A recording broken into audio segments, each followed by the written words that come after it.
Welcome to The Late Show. I'm your host, Stephen Colbert. Folks, over the 2 years that Donald Trump has been our president, a lot of us has wondered if, and how do I put this delicately, he's insane in the membrane. Couple of nuggets short of a six-piece. Well, what's the truth? Enter former Bush economic advisor and Santa's brother who went to business school, Larry Lindsey. Mr. Lindsey was invited to speak to House Republicans this week, supposedly about the trade war with China. But instead, Lindsey kicked things off by announcing he'd hired 2 psychologists to evaluate Donald Trump, who diagnosed him as 10 out of 10 narcissist. That's right. You hear that? I'm 10 out of 10. I don't know what narcissist means, but if it's about me, it's gotta be good. Lindsey, Perfect 10, perfect score. Lindsey described Trump's behavior as a symptom of his upbringing and a mother who didn't pay enough attention to him. Don Jr., my mother never loved me. I wanted more for you. That's why I gave you 3 mothers who don't love you either. Now, not much, who knows? Not much is known about Trump's mother other than that they went to the same hairstylist.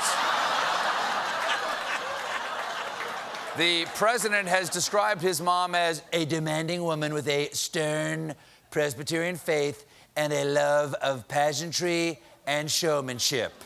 Explains why the original name of Trump's Atlantic City casino was the Taj, mommy, please look at me. It is. It's better that way. Let's use that one. If that's not enough, Lindsey then compared Trump's long-term planning ability to that of an empty chair. No, I disagree. He's more of a giant stool. I just want to remind you... What? It's just a tall. Just want to remind you, this was a Republican speaking to other Republicans, which may be why, despite all that, Lindsey did say he was in favor of the president's China policy. He is a narcissist, empty chair with mommy issues and some really good ideas. Now, you may not agree that Trump is a narcissist, and you'd be wrong, because reports are he's been planning to take over the national 4th of July celebration, change its location, and insert himself into the program. That's right, it's America's birthday party, but Trump is the guy showing up with the guitar to make it all about him. Okay, get ready for some Lee Greenwood B-sides. I'm proud to be a place of flags and big-time hot dog meat. And I can't forget the thing I sat on is called a seat, and I'll never...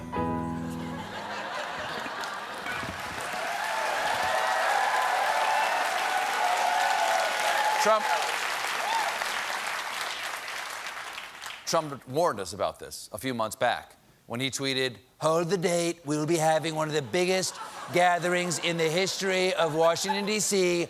on July 4th. Major fireworks display, entertainment, and an address by your favorite president, me." Okay, hold the date. Let me put this on my calendar here. What do you got, July? What was that again? 4th of what? 4th of July? Okay, July. And we'll shoot off fireworks? Okay, got it. Okay, oh, what a coincidence. I have that day off for some reason. Now, we're getting some more details. Unlike previous presidents who let the national 4th of July celebration be a nonpartisan event, Trump plans to address the nation from the steps of the Lincoln Memorial, kicking off a new American tradition, watching Trump struggle to climb the steps of the Lincoln Memorial. Come here.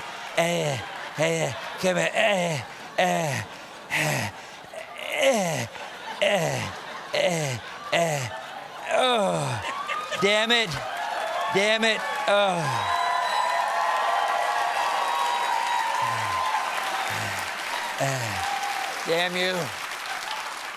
Damn you, Abe. If I ever get up there, I'm gonna shoot you myself. Trump is very excited about his big party. According to his Interior Secretary, who's in charge of the project, the president loves the idea, as probably all Americans do, of celebrating America on the 4th of July or thereabouts. Yes! Who doesn't love the thereabouts of July? It is the very best time to celebrate whatever or equivalent. Now, we're learning more about the inner workings of Donald Trump's Twitter feed. Apparently, he has a little social media helper, White House digital strategy director, and man texting his left hand, you up. Dance Covino. Covino is the one who actually puts thumb to screen on many of Trump's tweets, but Trump is very strict with him. The president is particular about exactly how his tweets should be written, specifying capitalization and punctuation. Listen, Dan, my tweets are like internet passwords. You gotta have some random capitalization and at least one special character, and don't forget to rub the screen with my lucky chicken grease. Reportedly, really, chicken grease, that's where we went too far. Okay. Reportedly, when Donald Trump announced he was pulling out of Syria, lawmakers came to the White House to talk him out of it. Trump responded, "Get Dance Covino in here. Tell them how popular my policy is." You can't base how good your policy is on who likes you on Twitter. You've made your point, Senator.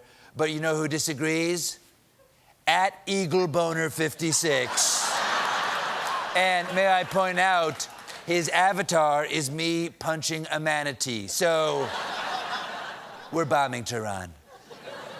Maybe the most pathetic part of the story, Trump often asks Covino to tell visitors how many followers he has on social media, asking, "How many people do I have?" It doesn't. You've got the 13th most Twitter followers, by the way. Number 1 is Katy Perry, seen here at the Met Gala last week. "I'm coming for your Twitter ranking, Katie. Then you have to be president, and I get to dress up as a cheeseburger." Quick question, is it cannibalism if you eat yourself?